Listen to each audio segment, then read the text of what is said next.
stay with the flavorful shit. So, you know what I mean? That's right. You ain't gonna bring me to no janky ass spot. No. Even that last spot that we did the other one when you was doing the Been There Rock, that was a cool spot too. But that was a little more, see, a little more loose. Yeah.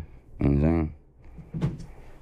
There was a joint in Jersey we went to like that, and there was mad motherfuckers in there with music studios and people living there and all type of shit. And I was like, I hate that shit. Like, nah. it's like, yo, dogs, what is this? Like, it's a commune or like when you're doing work or something. Like, bitches just passing through, like, don't mind me. Like, we're working. What are you doing? Like, get out of here. Like, I like to keep it casual, but not that level. Not exactly. There's still some parameters. You know what I mean? Like, we're doing something. Yeah. Fall back. You guys ready? Mm-hmm. All right. 3, 2, 1. Como va, and welcome to another episode of the Super P Podcast. It is I, Polo Parata. GK. Yeah. How you doing, man? I'm good. Yeah. And as promised, the In one the and place only to be. Uncle Nick is here this week. Exactly. You know, last week I made a boo-boo and I told him the wrong date and the time. So, Uncle Nick. Was How you doing, plopping. man? Yo, I'm doing good, son. I was on my way over here. I was on the train, and I got a gripe with anybody that likes to act mad tough for no fucking reason. You understand? Like, so the train is not moving. I gotta get here. I'm like, yo, son, what's going? Yo, I don't know. I'm like, yo, my man, what the fuck? You sell kilos, you shoot niggas, you be giving out buck fit. Like, what's your problem right now? You probably don't even got a high school diploma and you making like $45 an hour to sit on your ass on a Sunday. Where the fuck is the train going? When are we leaving? Or, now he starts getting different. And I'm like, yo, you know what, son? Let me just break out. So I break out to go catch the Uber. It's crackhead bitches down there. Wow, motherfuckers wildin' now. This bitch got a bald head, talking about she shaved her head to give the hair to the kids for cancer. And I was like, yo, that's mad noble, but you smoke mad G-Pack, so you're not that noble, you know what I'm saying? She was flashing me, moaning me. Then I was in Jersey the night before, fucking crackheads jumping off the train track, off the platform onto the train track, screaming, bugging. I had to say a prayer for him. I was mad at him at first, but then I started realizing, yo, this motherfucker's mentally ill and he's insane. Then some bitch started smoking dust on the train. And I was like, because I don't really see a lot of women smoking dust. Wait. Hang on. All right. It's a lot going on here. Yeah, so let's unpack 24 hours of madness, son. So, all right, let's start the 24 hours. What was the first thing you did? What started this I went to madness? Jersey. We shout out to my man Wami, my man Vic, my whole PJC crew, my girl Anna, everybody. There was a graph festival yesterday. Okay. And there's a weed dispensary called Harmony. So they kind of they sponsored the whole shit. So they had like a pound of weed. Well, niggas smoked all that shit, but it was mad weed, mad stuff going on. So I was out there. Then my homegirl was supposed to drive me back, but she got twisted. So now I'm trying to catch the train back the path late at night. And now I get into the city and I'm jumping on the train to go from the west side to the east side. Right. And I was just like, So Jesus, Mary, and Joseph. how was the event? Did you enjoy The event was dope. I actually enjoyed myself, son. I killed them. I came out there super fly. You know what I'm saying? I had my beret on. I was ready to protect and serve. You know what I mean? Do my 1-2. And it was a good experience, you know, when you get to see people you haven't seen in a while. You know what I'm saying? Because the whole pandemic, because I used to be in Jersey all the time, then the pandemic hit and, you know, everything just kind of got put on hold. I mean, I still did what I wanted to do, how I wanted to do it. But, you know, at the same time, other people weren't moving that way. Right, and I don't have kids. You know, I keep my shit pretty cool. I always wear the mask. So, you know, I noticed other people had different parameters. So I just stayed in my lane and did my 1-2, you know what I mean? But I haven't seen them in a minute, so it was cool to get back in the mix and, you know, just have a good time. I don't do graph or nothing like that, but... So you don't do it, but you just, like, enjoy the art of it? Or I enjoy people that... Well, I should have said, I enjoy the experience of watching people create shit and they're confident. They're not afraid. Right, you know what I mean? I don't care if you talk shit. I don't care if you sell drugs, you do graph, whatever. If you believe in your shit, you're confident, and you're out there trying to be the best at it, I respect that. You know what I'm saying? So that's more so kind of what it is. All right, so you go from Jersey, it sounds, back to Manhattan? Yeah. Got back to Manhattan. Everybody was wilding. And Duke was jumping on and off the platform and standing on the third rail. And I'm like, yo, son, if this dude slips and slides the wrong way, I'm gonna watch this motherfucker get electrified. He's gonna pop like a firecracker. Son. So, and at first I'm like, what the fuck you doing? Get the fuck up here, son. And then he jumped up, but then he started like talking about his mother and rolling on the floor and all this shit. And I was just like, yo, damn. Yo, instead of getting mad at you right now, I just closed my eyes and I prayed for the homie. And he kind of calmed down a little bit. Then I just hopped on the train and I was out. And I was just like, damn. So then the other bitch started smoking dust. And I'm like, yo, this is crazy because you don't really see a lot of women just smoking dust in front of everybody. But she was like, getting out. And I was like, damn. Then she went and smoked a cigarette on the train. We got on. I was like, yo, I don't know if it's the pandemic. I see people wilding out at the basketball games. It's the pandemic. Throwing popcorn, spitting at people. I just think people have been bottles. Or that been cooped up so much that they're kind of out and about now and they're just behaving badly, kind of, trying to get their bearings. It's more than that, The cops were lenient during the whole pandemic. You could pretty much go out in the street and do whatever you wanted. And now people have adjusted to that. And they try and make shit go back to normal. And people are still moving like they could do whatever they want. Yeah. Well, they're going to find out that they can't. Well, you almost got assaulted last week. Yeah, I almost got... What? Yeah. I almost got assaulted like 2 weeks ago. And today... You nice with your hands? You fight a lot? I don't engage people like that. You have fights in your life, though, I mean. Yes, I have, Oh, sure. you but won, or...? I mean... He said you would have won. Oh, God. No, I don't think I would have won this one, to be honest. Oh, got you. Yeah, because sometimes there's just some stuff that's a little out of your league. Got you. No. Don't worry, he'll show you the video. Yeah, I'll show you the video. it's Oh, you recorded it? Yeah, so Smart man. obviously I wasn't that scared if I could stand there with a fucking Yeah, exactly. phone in my hand and a box cutter in another one, but I don't want it to really come down to that because Got you. You got a podcast to do. You don't need to be in Rikers. I got a lot of shit going to get arrested for throw slicing away. somebody, on a train over a fucking Well, why was he tag. fucking with you, Adam? Because I was scratching my name into the side of the train. He was vandalizing. Oh, so you got a good Samaritan Yeah. who came through it was like, yo, son, what the fuck you doing? Well, see, he's seen me doing it over the course of like a few months, I guess. Oh, so it's like you. Yeah, I recognized him. So the first time I recognized him, he was sitting right in front of me, and he was trying to fucking take a nap. And I got the fucking scratching thing, and scratching into the side of the thing. He probably got so upset from that. Golden. I woke him up with the fucking scratching noise. That's a fucking train. It's not a bed. Like I think I'm more in my right to scratch into a train than you are to fucking sleep on it. In my opinion. Oh, my God. Okay. So, on my way Yeah, you talking like a bodman. on my For real. on my way Fuck you, dirty motherfucker sleeping. I'll vandalize whatever I want, bitch. I pay my rent. You don't. Shut the fuck up. I You mean, paid your little fare. Me too, bitch. Now what? it's a train. It's not a fucking tent village. And you were like, yo, I do scratching on your face too, kid. What's popping? You want some graffiti on your dome piece? On my way up here. What do they call it? Scratchiti? Scratchity, yeah. Shout out to, was it Ro and Roz? You remember all that yes, shit? definitely. Ro, Roz, and there's another one, I think Frey. Frey had a lot of fucking scratchies. Yeah. But they put the protective, Yeah, you can't really do it. you could do it, but it won't last. Eventually they'll take it off. But they've been lazy, so it kind of stays for But they've been real lazy lately. Yeah. Now, I mean, I scratch things because I want it to stay. Marker shit goes, paint shit goes. You scratch something, it's there. Even the concrete now, they've done something to the concrete where it dries quick and you try to get in there, it won't pop at all. That's what I use. I use a scribe. It's like for writing in concrete. Yeah. On my way up here, I had a lady stop me because I took a tag on a red firebox.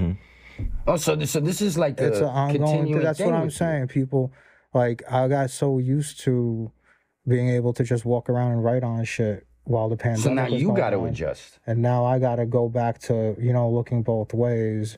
Like, I don't give a fuck, And I can tell. and this woman stopped me and she started yelling at me, but like I have my headphones on, so I can't hear her. So like I finished my shit. I'm just looking at her. I can't hear her, so it's like mad comical, to see like this white woman yelling at you with no voice, and in your headphones you're listening to fucking You smoke weed and shit? Julio Fulio, huh? Do you get high? No.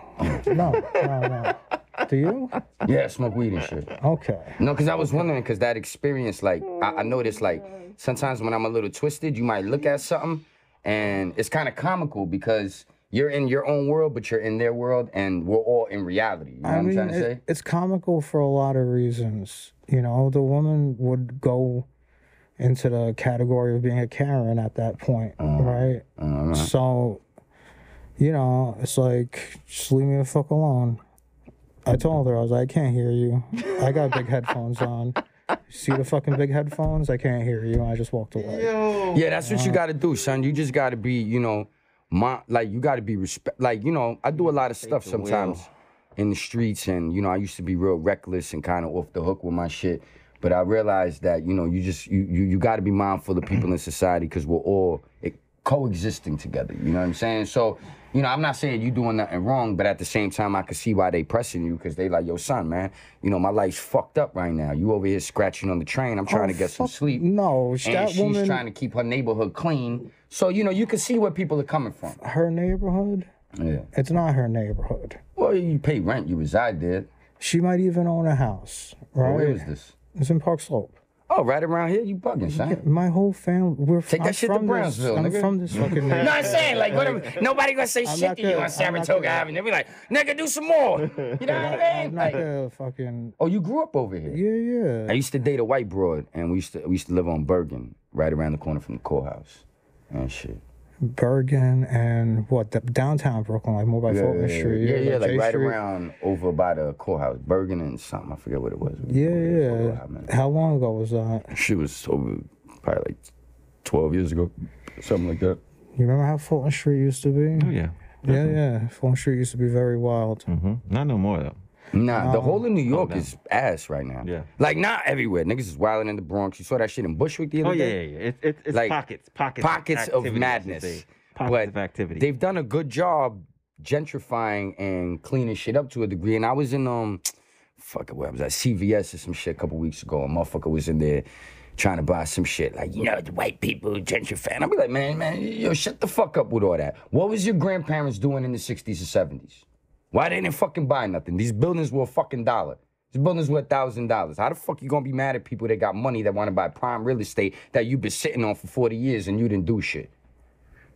Nigga was like, oh, word? Yeah, that's what, you got a good point. Like, nigga, you buying pretzels, fucking like 0-calorie beer with your CVS fucking card to get a discount. Like, you ain't like, cut that tough shit out, acting like you a fuck. Everybody's a fucking activist nowadays. Like, you want to hear their fucking opinion. It's like, whatever. I mean, everyone's entitled to their opinion, but just be blabbering shit out in public. But anyhow. I mean, the gentrification thing, people coming from other places, like, I kind of welcome the people coming here from other places. But, you know, it's my home, so when people come to your home and then your home starts catering to them, of course you're going to feel like a little bit upset about it, you know? It depends. And also depends. I don't know. I got tired of the ghetto. If you own land, then, you know, it'd be good for you. Being fucked up, like crackheads, piss everywhere, wild people. Like when I got off on the train on Myrtle to catch the Uber over here, a bitch was flashing me, talking about she shaved her head off, mad fucking crackheads over there, mad K2 heads, garbage fucking everywhere. And I'm looking at kids and women walk up the street and different people stepping over shit, motherfuckers laying on the floor, niggas throwing up, some dude walking in circles. And there was a point in my life where I embodied the ghetto shit. I grew up in the projects, but then when you start to reach a certain level where a quality of life means something to you and you start to appreciate the finer things, you look at shit like that and it's like, yo, I understand this is reality, but what the fuck could we do to change this? Like, clean this up. Now, I don't want it to be super whitey where, you know, a fucking loaf of bread is $12 now and everything is just super inflated, but you know, there's got to be a middle grounds too. Like, people want to live well, you know what I mean? And I think that's one of the things in the ghetto that people don't sometimes, well, people don't find the resolution to get over that hump. Like, we live here, we are the way we are, but how do we clean things up a little and get on the right path? You know what I'm saying? So we can just beautify our shit and just stand with a little more substance, you know what I mean? Yeah, I don't give a fuck about quality of life bullshit. I think it's all a bunch of bullshit, but that's me. It's just a way to put people... Well, you the niggas scratching and fighting with homeless niggas on the train. It So also... that would make sense, It player. also puts people in jail that don't fucking deserve to be there over Like who? some bullshit. People, you got locked up for smoking a joint in the Nigga, fucking that's the park. best shit in the world. Bullshit. They locked me up mad fucking times in my life. And they locked me up so much that I got tired of going to fucking jail. And if they didn't lock me up that much, I would have eventually got caught and just did like 5 or 10 years and then had to figure it out. I would get remanded. I would deal with mad bullshit. Wouldn't it just be better if they left you alone? Nah, son, because then I would have never progressed into the person that I am today. I would have been a foul scumbag nigga ripping niggas off. Still to this day. You know what I'm saying? I can speak from my personal experience. Like, yo, shout out to Darky Dark. The Session TV. You know what I mean? Over there, Politics as Usual. He got a segment on his show called From the Jail Cell to Living Well. Like, once you go through that hell, you understand that this shit is bullshit, son. And it's the things that I did in my life to get me to this point. Like, you got to make some corrections. Like, one of the last times I got remanded, I tell people all the time, it was a big-ass sign on the wall. They was painting the shit. Nigga came, he was doing suicide watch, woke me up. So, you know, you got your little shit in your cell. So I look out, see what's going on. Nigga playing TV. I'm trying to hear what they do. But I see the big sign, DOC. And I was like, damn, son, you got Department of Finance. You got Department of Sanitation. You got Department of Education. You got Department of fucking... Subculture. Whatever. Your parks, rec. You got mad fucking departments. Yes. How the fuck do I keep winding up in the Department of Corrections? Right. Because you got to correct your fucking behavior. See, I don't agree with that. I looked at the cops as the cops were my surrogate parents later in my life. Because if my parents was on my job, or on their job, I wouldn't have been selling crack. I wouldn't have been doing things. I wouldn't have thought it was cool to terrorize my neighborhood.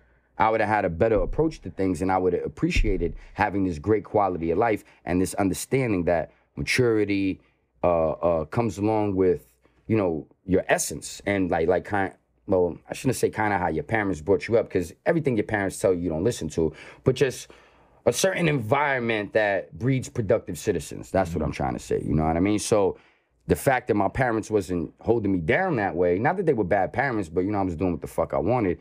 The cops had to step in and be like, nah, you ain't gonna be doing all this all day because we care about you, even though you don't care about yourself. At what point, like, how many times you got arrested? I've been arrested twice. But overnight, my nigga, yeah, overnight, you know, yeah. God bless. It's always niggas that like got arrested like for like jaywalking and shit. That are like, yo, fuck the system, son. No, it's not about fuck. Well, I guess it is fuck the system. To get picked up for jaywalking, the quality of life is it's all bullshit. It's just an excuse to put people back in jail and for like the system to make money. I mean, I think at a certain point, you know, you make your own choice. Yeah, and you know. For me, I don't want my choice to be heavily influenced by the fucking cops or any of that shit. Well, it is heavily influenced because you just said that you didn't want to $150, son, because you got shit to lose. Yeah, but that's why you scared of losing stuff? That's a very drastic. If you don't want to go to jail, right? Well, I guess sure, but yeah, nigga, come on, keep it real, son. Well, no. What I'm saying is I should have been allowed to fucking $150 that dude and walk away and not worry about it. Well, you had the opportunity. No, I would have went to jail. The opportunity is not there. You a smooth operator, nigga. You have your headphones on. You pop, get the pushes, huh? It's more than that. It's just I think people are over policed. I think that if it's not a violent offense, I don't know. When I stopped breaking the law, the cops don't fuck with me. I could walk up the street when weed was illegal. I have 5-6 pounds of weed in a fucking duffel bag. Yo, officer, what time is it? And he's a detective. And I'm not even supposed to talk to him like that. But I'm going to let you know that I know who you are, even though you're wearing plain clothes. Yeah. Like, oh, it's 3:30. Oh, I have a good day, son. I got to deliver these diapers and shit. You know what I mean? Like, when I stopped really breaking the law and trying to be out there like that, you could do whatever the fuck you want. I know niggas is selling fucking coke on Wall Street, show up in a fucking suit. Nobody fucking bothers them. Sure. It's not necessarily what you're doing, it's how you're doing it. So the cops are only here to fuck with you when you being mad, ostentatious, mad, blackata, mad, off the hook with your shit. You know what I'm saying? Right. Like, I done had cops run up on me. I got mad drugs on me, and they looking for somebody to just rob someone. I fit the description. They searching me looking for guns. I ain't got no gun on me right now. So they say, yo, keep the drugs, get the fuck out of here. Because that's not their job to arrest somebody for drugs. Right now, they the gun unit. So there's times where cops have told me, yo, take your drugs and bounce, nigga. Like, it's not every cop is not a foul motherfucker. But then do you have foul motherfuckers? Yeah. But I was telling people, when you go through the streets, you start realizing when you get to a certain point and you get inbred that you're gonna go to jail. You're gonna have to deal with shit. So you have your lawyer in place, so when you drop your lawyer's name, they fall back and be like, damn, yeah, that fucking lawyer be tearing niggas up in court. Oh shit, bing bong. Now all of a sudden you getting bailed out. Now you doing this, you doing that, you making certain moves. So even though you're in a position where they feel like they have power, you're not powerless because this is a two-way street. But if you don't know how to play in the streets, you're gonna be a victim and you're gonna get fucked. That's how I look at it. Yeah. We might just have to agree to disagree. Bang! There you go, son. Yeah. So, but on that note, Yeah. let's Start the show. Let's get to the show already started. Y'all just went off into like drugs and cops and scratching shit on the drink, but don't worry, it's all good. This is Super P podcast. Exactly. So, Uncle Nick is a creator. Yes. You do create things.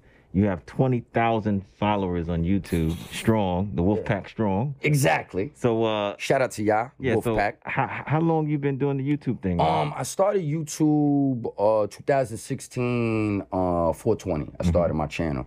For the first year I didn't really upload anything because I was fucking with Star and Buck Wild. And I was going to college at the time to get my associates, and I was renting camera equipment. You know what I mean? Because I took VAT and all that. So long story short, I found out that he was online. I used to listen to him on the radio, tapped into his show. He had a phone number. I would call in, talk shit, whatever. So towards the end of my, my little college career, whatever I was doing, you got to do an internship. So I hit son up, like, yo, son, I'll be bugging out. We be doing this and that. Woo. He was looking for people to create content and put shit out on this second channel that he has. So I'm like, yo, son, sign off on this internship every week for me, and I'll give you videos. And we was like, oh, okay, cool, boom. So I would film videos. Initially, I was just asking people shit in the street. Like, yo, it was word the street, like getting the word on the street. So I would just stop my people in my neighborhood. And like, one of the questions I remember was like, who you gonna vote for? What the fuck was it? Donald Trump or like Bernie Madoff or whatever. And people weren't catching that it wasn't Bernie Sanders, it was Bernie Madoff. And they were like, yeah, Bernie Madoff, that mother, he's the shit. So, I was fucking with people, but I was also playing on people's, minds. And, sometimes people aren't abreast and up to speed with everything, or they just don't catch stuff. So it was kind of simple shit like that. Then people started to like, oh, look at this stupid asshole. He don't even know Madoff and Sanders. I'm like, look, bitch. So I did response video to that, and then I realized people like me talking at them, not necessarily having other people talk to them, you know what I mean? Right. So then that's when that kind of took off. So I say 2017, me and son agreed to, you go your way, I'll go my way. He's doing his thing, I'm doing my thing. So that's when I start putting out content. And initially it sucked, bro. I was getting like 12 views, 3 dislikes, maybe 1 like. I hit the like button. You know what I'm saying? And it was kind of just a hobby for me. And then all of a sudden, I think I roasted 50 Cent one day. Like, because he had, back in the days, not back in the days, but not too long ago, he had like a S curl or a Jerry curl. It was some shit going on. And that's just, there was some, Jadakiss had grew his hair back. That's what it was. And everybody knew him with the baldy. So I roasted him and 50 Cent. And so that video kind of blew up. It got like 90,000 views. And then YouTube wound up sending me like $1,000 check. And I was like, word? So this is the wave. I could just make fun of niggas and G up. Right. Let's do it. And then after that, it kind of started to kick off. And people, it was a slow grind. But then I had did these Nipsey Hussle videos and then other videos in between, because some of the people that are connected to the guy that killed him, his family actually reached out to me because I didn't know they watched my show. You don't ever know who's watching you. And they were like, we just want to give you the perspective on this guy, Eric Holder, because he's mentally ill. He's been mentally ill. He went to jail for a gun, but he never snitched on it. So, they were trying to explain their thing. So I put that out there. Then another dude, he's a Main Street Crip, my man, HD Ford. He reached out to me like, nah, son, niggas playing games because, they be trying to do the mentally ill shit so they don't got to go to real jail. So I did a couple videos. Then that shit kind of pushed me up. And then after that, I wound up doing the, a few other people hit me up. Sticky Fingers and Kodak Black, they got into some shit on the bus. And I wound up getting the backstory to really what happened, why Sticky Fingers was there. So Joe Buttons wound up peeping that, giving me a shout out. And then kind of it all started to pick up from there. So then I was like at 10,000 and 12,000 and 15,000.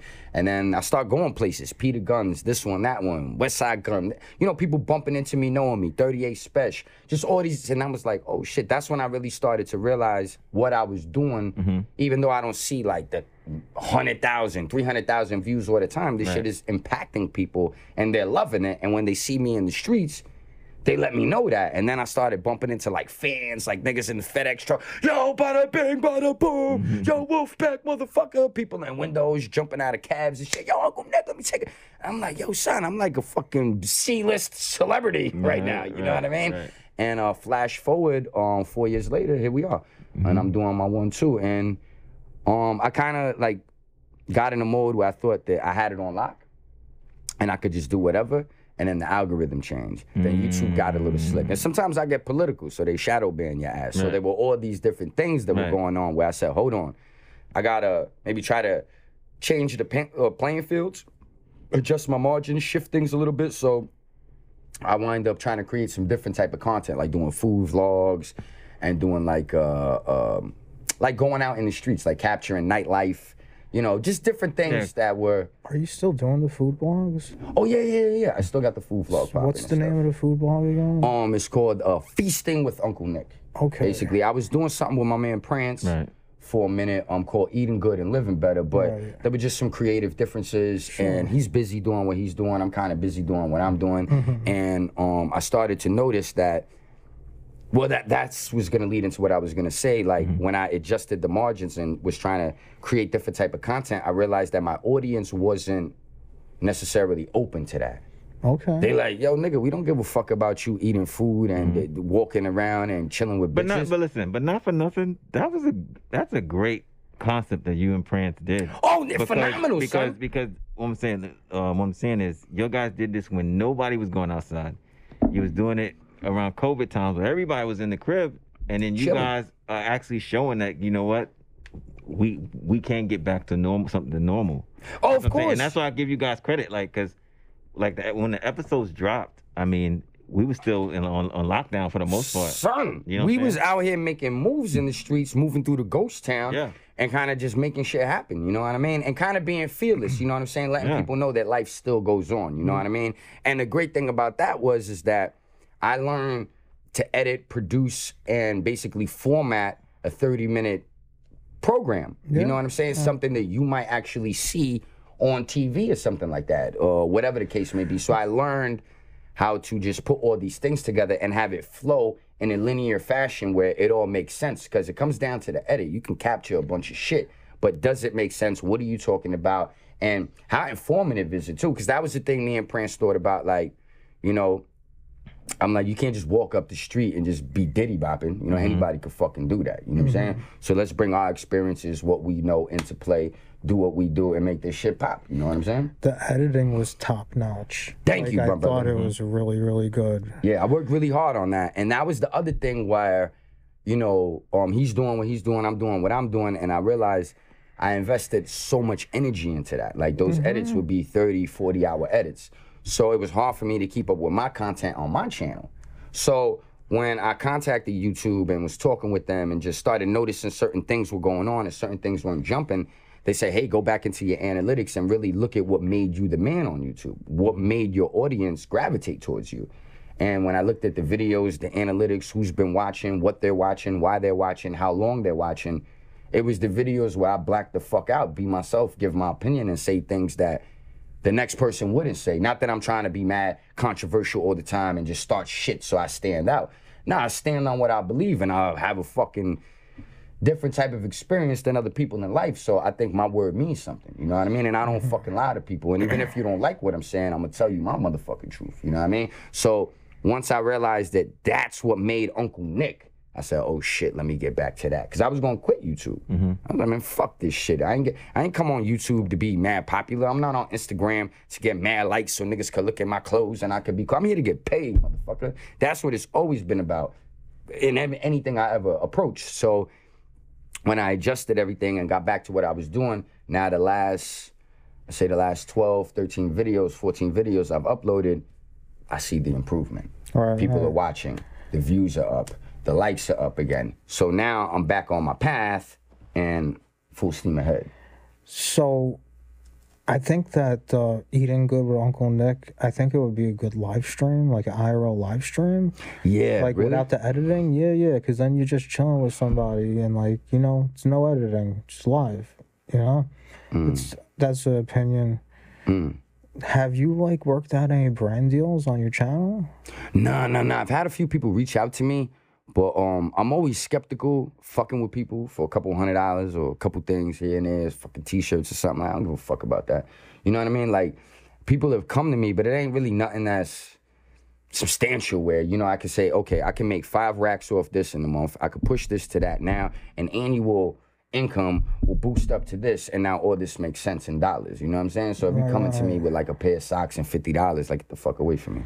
You know what I'm saying? Like, not that like I'm against that or anything, but like I need something to help me get over the top. Because a lot of people that come to you with shit and want you to help them build their brand, but indirectly, like, oh, look, Nick's rocking my shit. Oh, look, this one's over here. Oh, look, this one's doing that. And now all of a sudden, they're building their brand up, but they're not really doing much for you. You understand? So it's kind of like people approaching me with deals like that. Yeah, and it's like, it got to be a two-way street. Well, you got to be careful with that, because when you are creative like yourself and you have this knack of creating things, you have to be careful, because people will take advantage of your creativity and then kind of like, you know, mold, shape, shift, mold, and roll off that. And then it's their thing now. Yeah, exactly. And you're doing all the work. So, well, see, that Joe Button says some shit where it was like, sometimes in life people will recognize your worth before you. And they're like, oh, damn, this dude Nick right here, yo, he got it. You know what I'm saying? Whoa, whatever. He's got a good vibe or whatever. Yo, let's run. Let's take this shit over here. He's not really paying attention right now, or he doesn't see this avenue, and then we'll boost up, run off, get paid. And, you know, if he's in the picture, if he's in the fold, that's cool. But, you know, that was our way to segue into this or that. So, you know, I kind of look at everything as like if I would look at the streets. Like, you know, there was a certain point where I wouldn't sell drugs for nobody. What the fuck I'm gonna sell drugs for you? I'm gonna get $1 off a nickel bag, $2 off a dime bag, $5 off a fuck you. You know, at a certain point, yeah, I had to do things to get my money up, but then after that, I sell drugs for myself. Why the fuck would I do that? So that was just always my outlook. Like, why am I gonna work mad hard for you to eat and me to get a little piece of the pie? But you gotta work your way up the chain in life. So I understand that. There's levels to shit, you know what I'm saying? You can't just come out the gate, be Tony Montana. But at the same time, once you know the game, you don't wanna pigeonhole yourself and be running in circles and shit, you know what I mean? Yeah. I mean, But you got a brand deal for me, son? Talk to me. No, I don't know anything. Chinatown Market need a nigga? They would be good for your channel. Yeah, you think so, right? Yeah, definitely. Yeah. So any brands out there? Holla at Uncle Nick, Modelo, hence.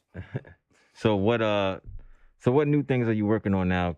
Cause now you said you know, you're going back to like, cause I see you're doing traditional Uncle Nick interviews, style. Uncle Nick stuff that you usually did before.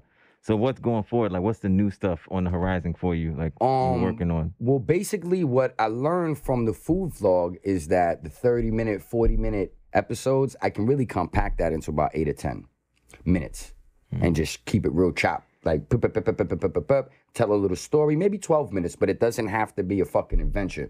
So what I want to do moving forward is compact these food vlogs and kind of make them a little more snappy, where you can sit down and, you know, enjoy it, take it in, but it isn't like, okay, let me clip this and come back 2 days from now to watch the rest of it because it's like almost a fucking hour or whatever the case may be. Right. So that's one thing I'm going to be doing moving forward. We're hitting up Philly, Washington, D.C., and I got a homie in North Carolina. He wants me to come down there. So we got 3 spots that we're looking at.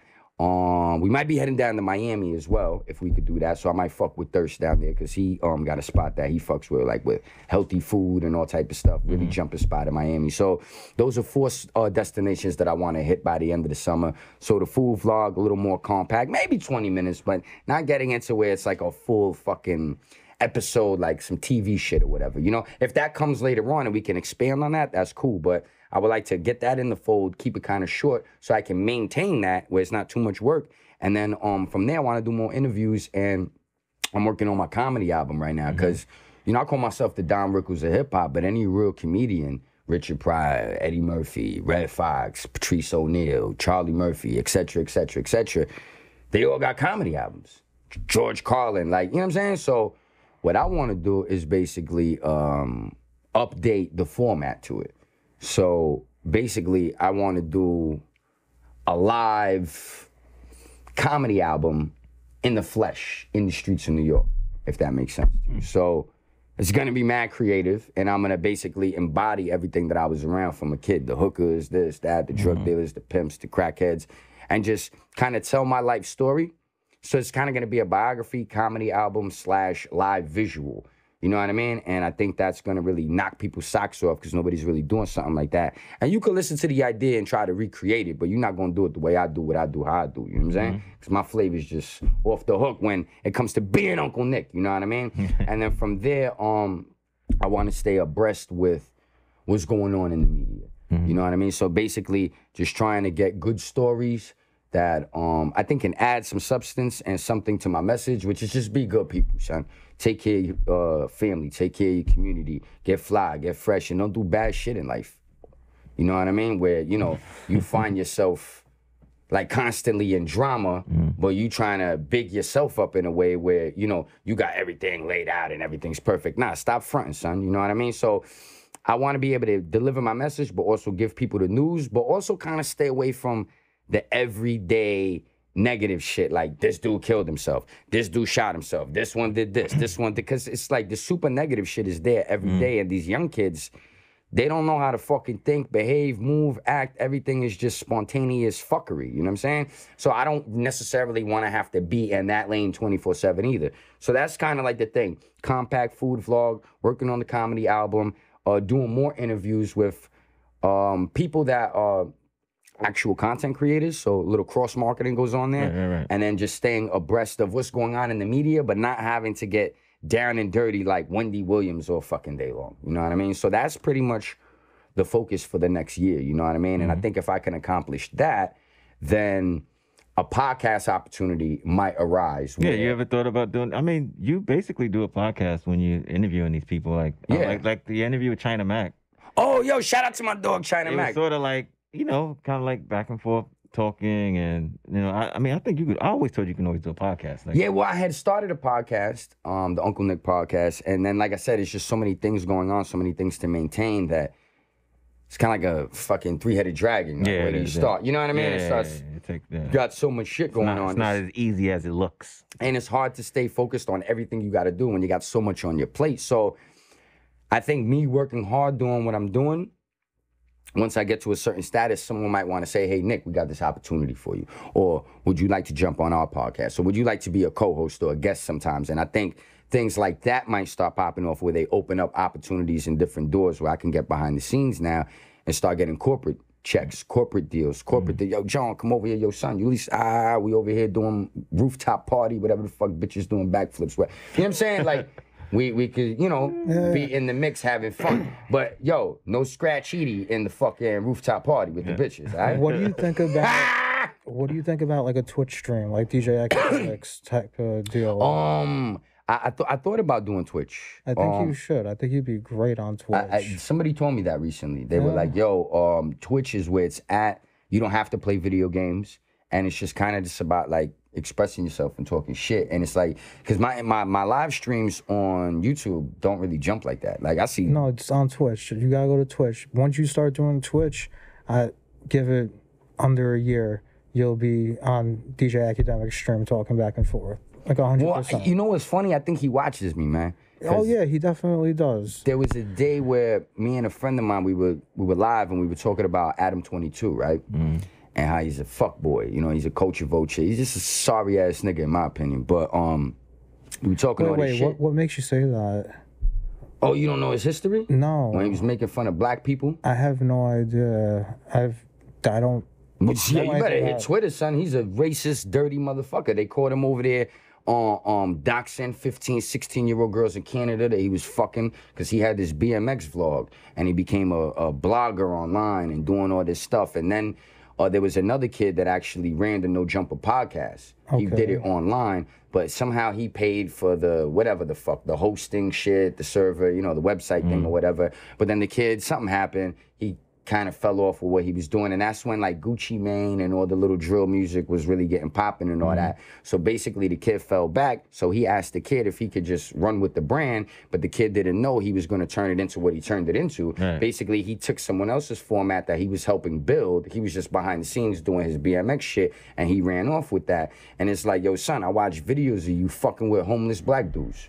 On your fucking bike. Yo, why you here? Why you filming? Kind of what you was talking about. Yo, why you sleeping on the train? And you get around some real niggas, a nigga will blow your fucking head off fucking with people, because you don't know what the fuck people been going through. You don't know why they're here, why they're laying on the train, last time they took a bath, what they mother did to them, if they was molested, if they got fucked over, if they smoked some dust and they crazy. Like, I got mad compassion. So when I see like people fucking with people for no reason, I'll fuck you up, son. And we could all go to jail, but that nigga gonna keep sleeping on the train or doing whatever. Well, not to put I'm you not in there. Fucking with people. No, for I'm just saying, because we were talking like that earlier, and that's what son was doing. Like, he was filming something, he was doing his thing, you were doing your thing, and then all of a sudden it's like a black dude that's just there in the mix, and now because the black dude, hold on, let me finish. No, this is a way different now the situation. Black dude is there looking at son like, yo, dogs, don't film me, don't do none of that, I'm resting. And then they turn around and they start talking shit to son like, woo. And I'm like, word, that's how it is. Then he goes online tweeting, talking about some shit about black women and gorillas. And if you go down his Twitter, this motherfucker be tweeting man shit. So when I saw all the racist shit, the sucker shit, and how he's not even from the culture, he's just some BMX nigga that likes hip hop, like, get the fuck out of here. How is you running shit, son? So when I was talking about that, I believe Academics watches me, because I had stopped my live stream and I didn't know Adam 22 was live. Like 20 minutes later, Academics is in there using all my talking points. Bang, bang, bang, bang. What's up with the girls that claim that you raped them? What's up with this? What's up with you hanging out with underage girls? Why you doxing girls? Why you doing all these things online? Why you be hating on black people? And he was like, yo, are we gonna end this? And I said, oh shit, because my man hit me up. Like, yo, son, Academics blacking out on Adam 22 right now. We was just talking about this. So, but the thing with what I was saying with my man is, like, I'm not in a position of power where people are going to listen to me and say, fuck this nigga, let's not fuck with him.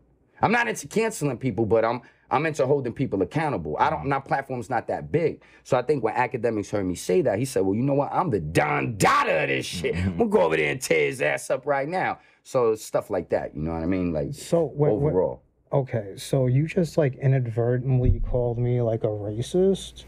You didn't tell me if the dude was black. You didn't tell me if the dude was white that you was fucking with. You didn't tell me anything. Okay. I just compared the situation, a homeless person being interrupted by people doing things. The homeless person says something, then the people turn around and they're a little aggressive with him unnecessarily. That dude was black. Your dude, I don't know what he was, but maybe the dude was black and subconsciously you're telling on yourself. No.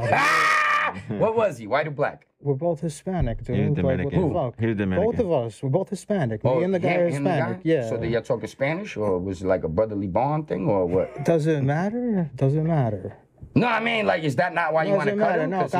No, I'm kind of offended, dude. Like, what do you mean you're offended? You can't like just nigga, you like, bugging right now. You just can't be talking Dead that like shit that. and let's move on. I don't want to hear that shit. Let's go, John. Next question. Did you inadvertently do it or not? Like, what the fuck you mean inadvertently? If you feel some type of way, it is what it is. Next question, nigga. I'm not doing nothing here. I came here to have fun. All right. You know what I mean? Yo, you're gonna finish this, because I'm not gonna sit here for this shit. All right. Go ahead, do you. Uncle Nick in the house! Oh, Jesus. Shit gets crazy. But crazy.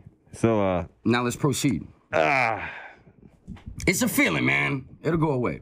Yeah. So, wow. So let's keep on going. So that escalated pretty quickly. No, I think he just doesn't understand what I'm trying to say to him. Like, he didn't mention the dude what his race was, right? Honestly, yeah, he didn't. I don't know. So I'm talking about Adam 22 and just comparing the situation where it's a homeless dude, is people showing up doing stuff and acting like because you're homeless, you're not entitled to be here being homeless. And they kind of pop shit or get an attitude with the dude.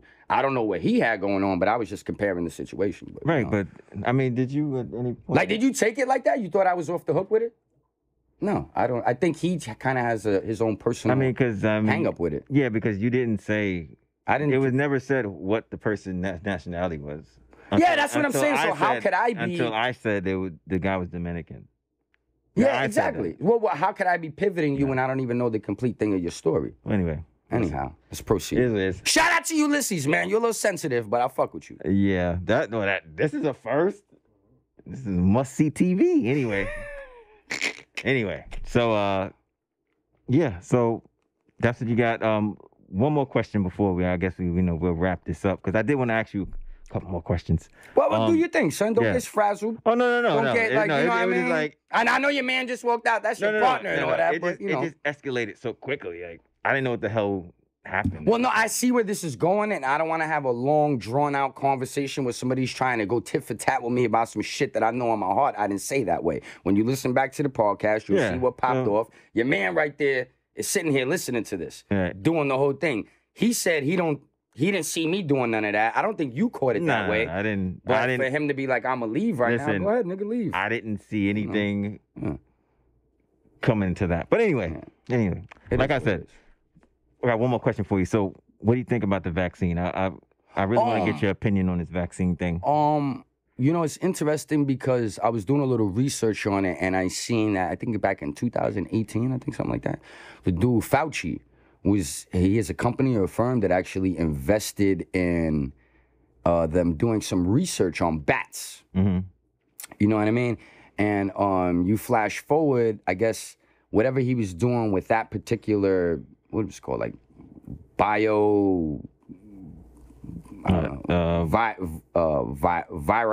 What is it? I know you're talking about. Yeah, that stuff. So basically, when they compared what he was working on to what COVID is now, it's like 99, like it's fucking super fucking identical. So, bioweapon, whatever the fuck. So basically, what I believe it was man-made. I don't know why we work on stuff like that, but I think somehow there was some faulty stuff going on where people just didn't have their proper protocol and procedures in effect, and it leaked from the lab because, you know, we had SARS, we had this, we had the swine flu. Where do all these fucking things come from? These are things people are working on. They leak, they get out there, somebody's working in the facility, get back out in the streets, and now it starts to fucking spread. But this was like super off the hook, and I see some people, I guess, thought that it was fake. You know, I see some people, don't wear a mask, my beard is my mask, all this stupid shit. For me, like, I learned in life to just go with the flow and follow the rules. So if that's what you're saying, what it is, all I got to do is wear a mask. I don't give a shit. So, are you vaccinated? No, I didn't get vaccinated, but I haven't caught it, and I constantly get tested and shit like that. Good. You know what I mean? So, you know, I wear my mask, I eat well. Joe Rogan was saying something to the effect that, you know, if you're young, you're healthy, you do your thing, like, you really don't need to be vaccinated. You know what I'm trying to say? Like, at the end of the day, your immune system, work on that, boost that up, get physical, work out, you know, like, read good shit, like, take care of your body and make sure that you're just spiritually, mentally, and physically strong, you know, for whatever comes your way. Now, what I noticed with it is that kids, like old people with pre-existing conditions, it hit them really hard. You know what I mean? And their body's already failing or kind of not at the speed where their immune system is maximized. You know what I'm saying? Where they can fight certain shit off. So, you know, for me, if I have to travel, I want to go to see the Knicks, whatever. Maybe I'll get vaccinated because I see that they're doing. Some things are telling you that you got to be vaccinated in order to come into the building. So straight up. That's what it's amounting to. Where I'm at right now, I haven't had any employer or this or that, like anybody position me where they're like, yo, son, you gotta fucking take the vaccine. But I'm not against it. You know, I know a few people that took it and nothing happened to them. They're chilling. You know what I mean? They're corporate people. They work, they travel, they do stuff. So, you know, like, to each his own. You know what I mean? I'm not like against medicine. I'm not like super holistic guy running around with patchouli oil with my bare feet, like, oh, shaka, shaka, shaka, you know? But I definitely am into, you know, taking care of yourself and doing what people think is right for them. You know what I'm saying? At the end of the day, I'm not here to judge nobody. I just tell people, be safe, man. Wear your mask, eat well, and just be aware of who the fuck you're around. You know what I'm trying to say? Like, there's a lot of other people doing reckless shit. Right. You know what I mean? Coming from places where people, like, let's say Florida, for example, coming up to a party and everybody's chilling and this. You know, you just got to kind of be aware of who you're around, what you're doing, and how you're living. You know what I mean? And for me, you know, like, I'm not a person like, pardon me, I was just gonna say, I'm not like a big medicine guy. Like, you know, I kind of just deal with shit, you know what I'm saying? Right. But I find like holistic ways, you know, natural medicine to kind of, you know, work certain stuff out. And I think that's the key right there for a person like me, you know what I'm saying? So if I were to get sick, I don't even get sick like that, dogs. I might catch a cold like maybe once or twice a fucking year, you know what I mean? So that's just never really been a big thing in my life, you know what I'm saying? Like me being ill, being sick, being in the hospital. It's like people with asthma and diabetes and gout and all the type of shit that they fucking deal with, and they're constantly in the fucking hospital, you know what I'm saying? So that's just never been a big thing. But I see a lot of people are against it. Conspiracy theories, babies are in the vaccine, this, that, this one did this. It's like, yo, whatever, man. At the end of the day, feel how you want to feel. You're pro this, you're against that. Just make sure you're treating people well. Right. And you're not putting other people in a position where, you know, you're putting them at risk. So as long as you're being conscious of others, that's all, you know, that I'm truly concerned about. So if you want me to wear a mask, I wear a mask. You say you don't got to wear a mask, I still wear my mask. You say be over here, I'll be over there. Whatever. I need to get vaccinated to do this. That's cool. You know what I mean? And if I'm going to die, I'm going to fucking die. I almost died a few times in my life. So I'm not afraid of death. It's just what have you done on this earth leading up to that experience and you taking that final trip, you know what I mean, that people are going to remember you for. So I think at this point, I did pretty good, you know what I mean? So COVID, I don't know, it's I guess it can be a little crazy because some people don't think that deep. And they're like, oh, shit, you know, everything's going crazy. I might die. I can't be around. You know, people get fucking worked up in their head. And some people are a little more extreme than others, I should say. Well, plus, with social media, I think misinformation is just off the hook, you know. It's really easy to say something and just have the shit go viral and spread and then have a million motherfuckers debating it for 2 months. So it's just like the level of information, the way it's being processed and the speed at which it's being received.